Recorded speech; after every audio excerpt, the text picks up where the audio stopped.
ಸಂಪೂರ್ಣ ಮಾಹಿತಿಯನ್ನ CM DK Shivakumar ಪಡ್ಕೊಂಡಿದ್ದಾರೆ. ಏನಾಯ್ತು ಘಟನೆ, ಸ್ಥಳದಲ್ಲಿ ಏನಾಯ್ತು ಅನ್ನೋದರ ಇಂಚಿಂಚು ಮಾಹಿತಿಯನ್ನ ಸಚಿವ ಪುಟ್ಟರಂಗಶೆಟ್ಟಿ ಅವರು ಮುಖ್ಯಮಂತ್ರಿಗಳಿಗೆ ತಿಳಿಸಿದ್ದಾರೆ. ಸದ್ಯದ ಪರಿಸ್ಥಿತಿ ಬಗ್ಗೆ ಸಿಎಂಗೆ ವಿವರಿಸಿದ್ದಾರೆ ಸಚಿವ ಪುಟ್ಟರಂಗಶೆಟ್ಟಿ. ಮೃತರ ಕುಟುಂಬಗಳಿಗೆ ಪರಿಹಾರ ನೀಡಬೇಕು ಅಂತ ಕೂಡ ಸಿಎಂ ಸೂಚನೆ ಕೊಟ್ಟಿದ್ದಾರೆ. ನಿನ್ನೆ ರಾತ್ರಿನೇ ಪರಿಹಾರ ನೀಡುವಂತೆ ಸಿಎಂ ಡಿಕೆಶಿ ಸೂಚಿಸಿದ್ದಾರೆ. ತಲಾ 5 ಲಕ್ಷ ಪರಿಹಾರ ಕೊಡಿ ಅಂತ ಮುಖ್ಯಮಂತ್ರಿಗಳು ಸೂಚನೆ ಕೊಟ್ಟಿದ್ದಾರೆ. ತಹಶೀಲ್ದಾರ್ ಮೂಲಕ ಪರಿಹಾರ ನೀಡೋದಕ್ಕೆ ಸಿಎಂ ಸೂಚನೆ ಕೊಟ್ಟಿದ್ದಾರೆ. ಈಗಾಗಲೇ ಪರಿಹಾರದ ಚೆಕ್ ವಿತರಣೆ ಮಾಡೋದಷ್ಟೇ ಬಾಕಿ. ಆದರೆ ಅಷ್ಟಕ್ಕೆ ಕುಟುಂಬಸ್ಥರು, ಗ್ರಾಮಸ್ಥರ ಆಕ್ರೋಶ ತಣಿತಾ ಇಲ್ಲ. ದೊಡ್ಡ ಮಟ್ಟದಲ್ಲಿ ಆಕ್ರೋಶ ವ್ಯಕ್ತವಾಗ್ತಾ ಇದೆ. ಪ್ರತಿಭಟಿಸ್ತಾ ಇದ್ದಾರೆ ಜನ, ಆಕ್ರೋಶ ವ್ಯಕ್ತಪಡಿಸ್ತಿದ್ದಾರೆ.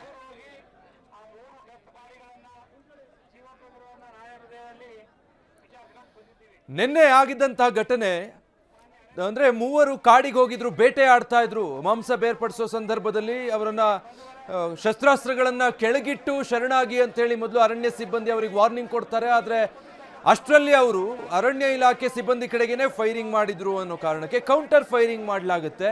ಈ ಫೈರಿಂಗ್ ಅಲ್ಲಿ 3 ಜನ ಸಾವನ್ನಪ್ಪಿದ್ದಾರೆ ಅನ್ನುವಂಥ ವಿಚಾರ ಹೊರಬೀಳುತ್ತೆ. ಇದು ಗೊತ್ತಾಗ್ತಿದ್ದ ಹಾಗೆ ಹನೂರು ಗ್ರಾಮದಲ್ಲಿ ತೀವ್ರ ಆಕ್ರೋಶ ವ್ಯಕ್ತವಾಗುತ್ತೆ. ಇಲ್ಲ ಸಲ್ಲದನ್ನು ಹೇಳಿ ಅರಣ್ಯ ಇಲಾಖೆ ಸಿಬ್ಬಂದಿ ಈ ರೀತಿ ಫೈರಿಂಗ್ ಮಾಡಿದ್ದಾರೆ, ತನಿಖೆ ಆಗಬೇಕು, ಈ ಫೈರಿಂಗ್ ಮಾಡಿದವರಿಗೆ ಶಿಕ್ಷೆ ಆಗಬೇಕು. ಒಂದು ವೇಳೆ ಅರಣ್ಯದಲ್ಲಿ ಆ ರೀತಿ ಕಳ್ಳತನ ಮಾಡಲಿಕ್ಕೋ ಬೇಟೆ ಆಡಲಿಕ್ಕೋ ಹೋಗಿದ್ರೆ ಅದಕ್ಕೆ ಕಾನೂನಿದೆ. ಕಾನೂನಿನ ಅಡಿಯಲ್ಲಿ ವಿಚಾರಣೆ ನಡೆಸಿ ಶಿಕ್ಷೆ ಕೊಡಬೇಕು, ಅವರನ್ನು ಹಿಡಿಬೇಕಿತ್ತು ಸಾಕ್ಷಿ ಸಮೇತ. ಅದು ಬಿಟ್ಟು ಪ್ರಾಣ ಹೋಗೋ ಹಾಗೆ ಫೈರಿಂಗ್ ಮಾಡಿದ್ದಾರೆ.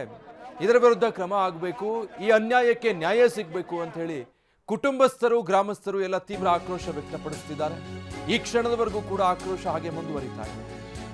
ಜಿಲ್ಲಾಡಳಿತ ಮಾತ್ರ ಮೌನವಾಗಿದೆ. ಮೃತರ ಕುಟುಂಬಗಳ ಕಣ್ಣೀರು ಒರೆಸೋದಕ್ಕೆ ಮುಂದಾಗಿಲ್ಲ ಜಿಲ್ಲಾಡಳಿತ. ಇದುವರೆಗೂ ಕೂಡ ಡಿಸಿ ಮೃತರ ಕುಟುಂಬಗಳ ಮನವೊಲಿಕೆಗೂ ಮುಂದಾಗಿಲ್ಲ. ಕಾಟಾಚಾರಕ್ಕೆ ನಿನ್ನೆ ಬಂದು ಹೋಗಿದ್ರು ಪುಟ್ಟರಂಗಶೆಟ್ಟಿ ಅವರು. ಅಷ್ಟು ಬಿಟ್ರೆ ಇನ್ಯಾವುದೇ ಕ್ರಮ ಆಗಿದೆ. ಒಂದು ರೀತಿ ನಿರ್ಲಕ್ಷ್ಯ ಅನ್ನೋ ಹಾಗೆ. ಚಾಮರಾಜನಗರದ ಜಿಲ್ಲಾಧಿಕಾರಿ ಶ್ರೀರೂಪ ಅವರು ಕೂಡ ದಿವ್ಯ ನಿರ್ಲಕ್ಷ್ಯದಲ್ಲಿದ್ದಾರೆ, ಮೌನ ವಹಿಸಿದ್ದಾರೆ. ಇಷ್ಟೆಲ್ಲ ಆಕ್ರೋಶ ದಗದಗಿಸ್ತಾ ಇದೆ. 3 ಜೀವಗಳು ಹೋಗಿದೆ. ಅದೇನೇ ಇರಬಹುದು, ಅದು ತನಿಖೆಗೆ ಆದೇಶ ಆಗಿದೆ, ತನಿಖೆಯಲ್ಲಿ ಗೊತ್ತಾಗುತ್ತೆ. ಬಟ್ 3ರನ್ನು ಕಳ್ಕೊಂಡಿದ್ದಾರೆ. ಆ ಕುಟುಂಬಸ್ಥರ, ಗ್ರಾಮಸ್ಥರ ಆಕ್ರೋಶ ಇದೆ, ಪ್ರಶ್ನೆಗಳಿದ್ದಾವೆ. ಅವರನ್ನು ಸಂತೈಸುವಂಥದ್ದು ಮಾಡಬೇಕು. ಯಾರು ಆಕ್ರೋಶ ವ್ಯಕ್ತಪಡಿಸ್ತಿದ್ದಾರೆ, ಅಲ್ಲಿ ಪ್ರತಿಭಟನೆ ಕಾವು ಹೆಚ್ಚಾಗ್ತಾ ಇದೆ, ಸ್ಥಳಕ್ಕೆ ಹೋಗಬೇಕು, ಕುಟುಂಬಸ್ಥರನ್ನು ಮಾತಾಡಿಸ್ಬೇಕು, ಸಾಂತ್ವನ ಹೇಳಬೇಕು, ಅವ್ರು ಕಣ್ಣೀರು ಒರೆಸುವಂಥ ಕೆಲಸ ಮಾಡಬೇಕು. ಜನಪ್ರತಿನಿಧಿಗಳು, ಜಿಲ್ಲಾಡಳಿತ, ಸಂಬಂಧಪಟ್ಟ ಅಧಿಕಾರಿಗಳು ಆ ಕೆಲಸ ಮಾಡಬೇಕು. ಆದರೆ ಅದು ಯಾವುದೂ ಕೂಡ ಆಗಿಲ್ಲ. ಒಂದು ಕಡೆ ಸಚಿವ ಪುಟ್ಟರಂಗಶೆಟ್ಟಿ ಅವರು ಬಂದು ಹೋದರು ನಾಮಕಾವಸ್ಥೆಗೆ ಅನ್ನೋ ಹಾಗೆ, ಮತ್ತೊಂದು ಕಡೆ ಕಾಟಾಚಾರಕ್ಕೆ ಜಿಲ್ಲಾಡಳಿತ ನಡ್ಕೊಳ್ತಾ ಇರುವಂಥ ರೀತಿ ಇದು ಇನ್ನಷ್ಟು ಕೋಪ ಹೆಚ್ಚಿಸುತ್ತೆ, ಇನ್ನಷ್ಟು ಆಕ್ರೋಶದ ಕಟ್ಟೆ ಹೊಡೆಯುವಾಗುತ್ತೆ. ಯಾಕಂದರೆ ಇಲ್ಲಿ ಫೈರಿಂಗ್ ಆಗಿದೆ, 3 ಪ್ರಾಣಗಳು ಹೋಗಿದೆ. ಗ್ರಾಮಸ್ಥರು, ಕುಟುಂಬಸ್ಥರೆಲ್ಲ ಇಷ್ಟು ಆಕ್ರೋಶ ವ್ಯಕ್ತಪಡಿಸ್ತಿದ್ದಾರೆ ಅಂದರೆ ಜಿಲ್ಲಾಡಳಿತದ ಹೊಣೆಗಾರಿಕೆನೇ ಇಲ್ವಾ ಇದರಲ್ಲಿ? ಜಿಲ್ಲಾಡಳಿತದ ಪಾತ್ರ ಏನು, ಜವಾಬ್ದಾರಿ ಏನು ಅನ್ನೋ ಪ್ರಶ್ನೆಗಳು ಬರುತ್ತೆ. ಇಂಥ ಘಟನೆಗಳಾದ ಏನೋ ಸಣ್ಣ ಘಟನೆ ಏನೋ ನಡೆದು ಹೋಗಿದೆ ಆ ರೀತಿಯಲ್ಲಿ ಏನಾದರೂ ಭಾವಿಸ್ತಾ ಇದೆಯಾ ಜಿಲ್ಲಾಡಳಿತ? ಗೊತ್ತಿಲ್ಲ.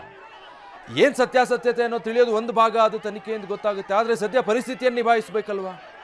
ಆ 3ರನ್ನು ಕಳ್ಕೊಂಡಿರುವಂಥ ಕುಟುಂಬಸ್ಥರೇನಿದ್ದಾರೆ ಅವರ ಆಕ್ರೋಶ ಏನು, ಅವರ ಅಳಲೇನು, ಯಾವ ರೀತಿ ಆಕ್ರೋಶ ವ್ಯಕ್ತಪಡಿಸ್ತಾ ಇದ್ದಾರೆ, ಅವ್ರು ಏನು ಆಗ್ರಹಿಸ್ತಾ ಇದ್ದಾರೆ ಅದನ್ನಾರು ಕೇಳಬೇಕಲ್ಲ, ಅವ್ರು ಕಣ್ಣೀರು ಒರೆಸ್ಬೇಕಲ್ಲ. ಕನಿಷ್ಠ ಅದನ್ನು ಮಾಡಿಲ್ಲ ಜಿಲ್ಲಾಡಳಿತ.